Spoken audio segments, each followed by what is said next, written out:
दोस्तों, एक तरफ नीतीश कुमार की सीएम कुर्सी खतरे में दिखाई दे रही है, तो वहीं अब वो अपने ही गढ़ में कमजोर होते हुए भी नजर आ रहे हैं। नालंदा की जमीन कैसे खिसक रही है नीतीश कुमार के हाथ से, समझेंगे। अवंतिका हमारे साथ है। अवंतिका, नालंदा में ऐसा क्या हो रहा है कि नीतीश कुमार अपने ही गढ़ में कमजोर होते हुए दिखाई दे रहे हैं? बिल्कुल, देखिए, नालंदा जो है वो नीतीश कुमार का क्षेत्र कहा जाता है। अगर आप पिछले विधानसभा चुनाव तक भी देखेंगे तो नीतीश कुमार जो है उन्हें अभी तक नालंदा में कुछ खास जनसभाएं करने की ज़रूरत नहीं पड़ती थी।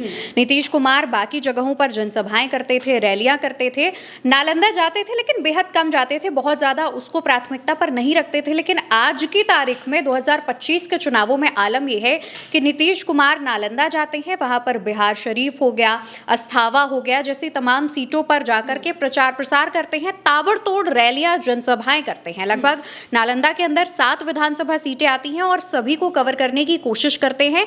इसके पीछे की वजह यह बताई जा रही है कि नालंदा में जो जीत का मार्जिन है वो दिन पर दिन कम होता जा रहा है। दिन पर दिन यानी कि चुनाव दर चुनाव कम होता जा रहा है। अगर हम 2005 के चुनावों के बाद 2020 के चुनावों से दोनों का अगर हम जीत का मार्जिन कंपेयर करें तो वो खिसकता जा रहा है। जहां पर 2005 में कई ऐसी सीटें हैं जहां पर 40% या 20% के मार्जिन से भी जीती है जदयू, तो आज के समय पर अगर देखिए तो वो मार्जिन और ज्यादा खिसक गया है। या तो वो 10% बचा है या फिर कहीं पर तो इससे भी कम रह गया है, जिसके बाद ये चिंताएं बढ़ रही हैं कि आखिर नीतीश कुमार क्या वाकई कमजोर होते जा रहे हैं। देखिए, इनमें तमाम चीजें हैं। अगर हम इसको स्टेप बाय स्टेप समझेंगे तो नीतीश कुमार को सबसे पहले बड़े भाई की भूमिका में नहीं रखा गया। 2005 से वो 2020 तक ज्यादा सीटों पर लड़ते रहे हैं, इस बार सबसे कम सीटों पर लड़ रहे हैं। इसका प्रभाव भी जनता पर पड़ा, इसका इम्पैक्ट पड़ा। इसके अलावा नीतीश कुमार का स्वास्थ्य, जैसे कि नालंदा की जो जनता है वहां पर ग्राउंड पर जब तमाम चीजें हम देख रहे हैं तो ये समझ में आ रहा है कि वहां की जनता का कहना है कि नालंदा में काम तो किया लेकिन उसके बाद धीरे धीरे वो एक्टिव रहते रहते काम कम होता गया और उसके बाद नालंदा को नजरअंदाज किया जाने लगा। जनता का कहना यह भी है कि नालंदा में काम हुआ था लेकिन अब वैसी चीजें नजर नहीं आती हैं। अब ये महसूस हो रहा है नालंदा की जनता को कि वाकई नीतीश कुमार जो है वो कमजोर हो गए हैं। नीतीश कुमार के स्वास्थ्य को लेकर अब नालंदा में चर्चाएं हो रही हैं। नालंदा में जो 7 सीटें आती हैं, अगर हम उस पर विस्तार से बात करें तो आंकड़े समझने में हमें बहुत ज्यादा आसानी होगी। देखिए, नालंदा में जो सीटें आती हैं वो है बिहार शरीफ, अस्थावा, हरनौत, हिल्सा, इस्लामपुर, नालंदा और राजगीर। इसमें से जो राजगीर है वो एससी के लिए आरक्षित सीट है और बाकी की जो सीटें हैं वो सामान्य सीट है। अब यहाँ पर नीतीश कुमार पहुंचते हैं, जनसभाएं करते हैं। नीतीश कुमार की जो उम्र है 74 वर्ष है। 74 वर्ष की उम्र में भी अगर नीतीश कुमार को लगातार अपने ही क्षेत्र में रैलियां करनी पड़ रही हैं, ताबड़तोड़ जनसभाएं करनी पड़ रही हैं, जनता से जा जाकर वोट मांगना पड़ रहा है, तो ये खुद में चिंता का विषय है। क्योंकि नीतीश कुमार पिछले 20 साल से बिहार के मुख्यमंत्री हैं, उनके तमाम कामों की चर्चाएं होती हैं। आरजेडी के साथ थे तब भी और अभी बीजेपी के साथ है तब भी। लेकिन नीतीश कुमार के अगर हम सीटों के मार्जिन को समझेंगे तो 2005 की अगर हम बात करें तो जब दूसरी बार 2005 में विधानसभा चुनाव हुए थे तब नालंदा में जो जेडीयू की जीत हुई थी तो मार्जिन था 21.17%। 2020 के चुनावों की बात करें जो कि पिछला ही चुनाव है, उसमें ये गिरकर 9.06% के आसपास पहुंच गया। यानी कि यहाँ पर भी लगभग गिरावट देखनी पड़ी है और ये गिरावट सिर्फ विधानसभा के चुनावों में नहीं नजर आई है।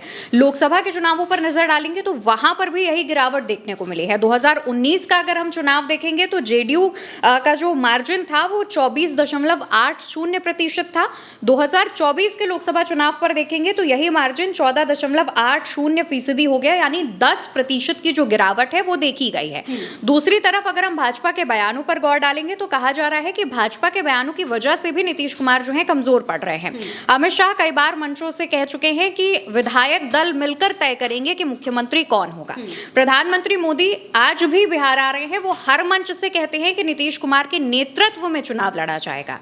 नीतीश कुमार बहुत उम्मीद के साथ मोदी की तरफ देखते हैं और कई बार वो ऐसी चीजें भी कर चुके हैं मंच पर कि जिससे पता चलता है कि वो कितने ज्यादा ये चाहते हैं कि उनके नाम का ऐलान किया जाए। वो कई बार जनता से कहते हैं कि उठो, खड़ा हो, सब लोग मोदी जी को ये कहो वो कहो करते हैं, लेकिन उसके बावजूद नीतीश कुमार को लेकर के मोदी जी ये नहीं कहते हैं कि अगर एनडीए जीतती है तो नीतीश ही मुख्यमंत्री बनेंगे।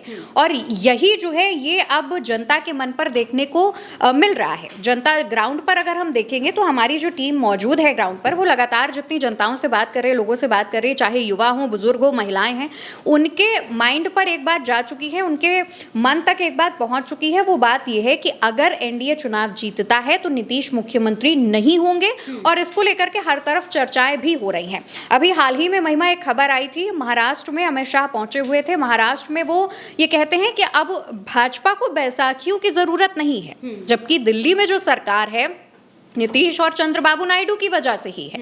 बैसाखियों की जरूरत नहीं है, यानी कि आपने साफ तौर पर कह दिया है कि आपको नीतीश कुमार की जरूरत नहीं है।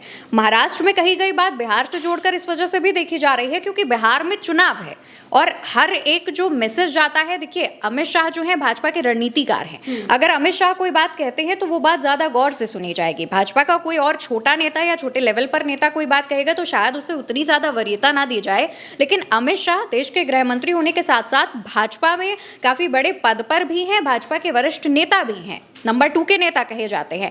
ऐसे में अगर वो ये बात कहते हैं कि बैसाखियों की भाजपा को जरूरत नहीं है तो ये मैसेज जो है नीतीश कुमार से जोड़कर देखा जाता है।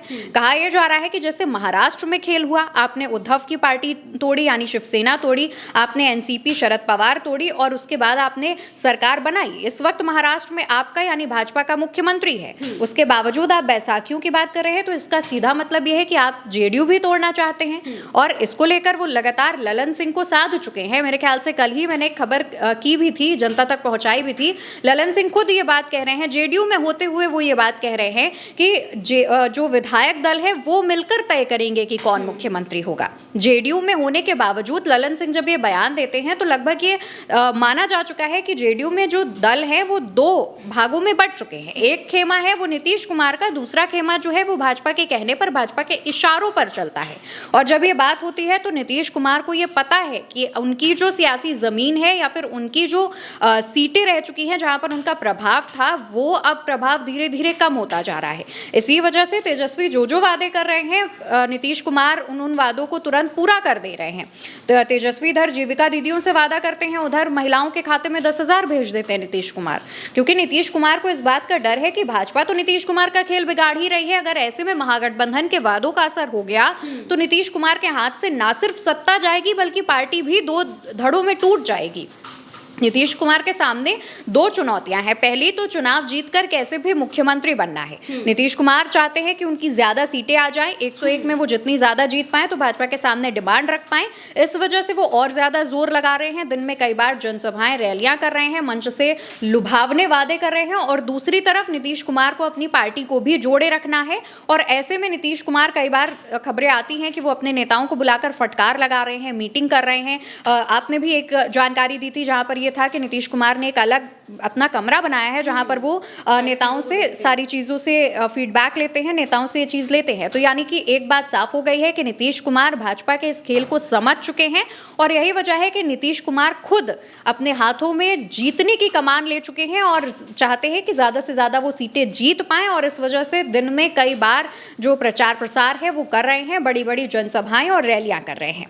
बिल्कुल, और नीतीश कुमार जिस तरीके से अपने ही क्षेत्र में उनका जो जनाधार है वो कम होता हुआ दिखाई दे रहा है, इस वजह से भी सबसे ज़्यादा परेशान है और इसी वजह से इसे वापस से गेन करने के लिए, अपने जनाधार को और बढ़ाने के लिए, अपने क्षेत्र में जनता को ये बताने के लिए कि नीतीश अब भी उनके नेता हैं, वो जा रहे हैं, जगह जगह पर रैलियां कर रहे हैं और बीजेपी को भी एक मैसेज देने की कोशिश कर रहे हैं कि वो चाहे जितनी भी कोशिश कर ले, नीतीश कुमार मुख्यमंत्री बनेंगे, क्योंकि अक्सर हमने देखा है कि वो किसी भी तरीके से मुख्यमंत्री बन जाते हैं। फिलहाल के लिए मेरे साथ इस चर्चा में इतना ही। आप देखते रहिए उल्टा चश्मा न्यूज़।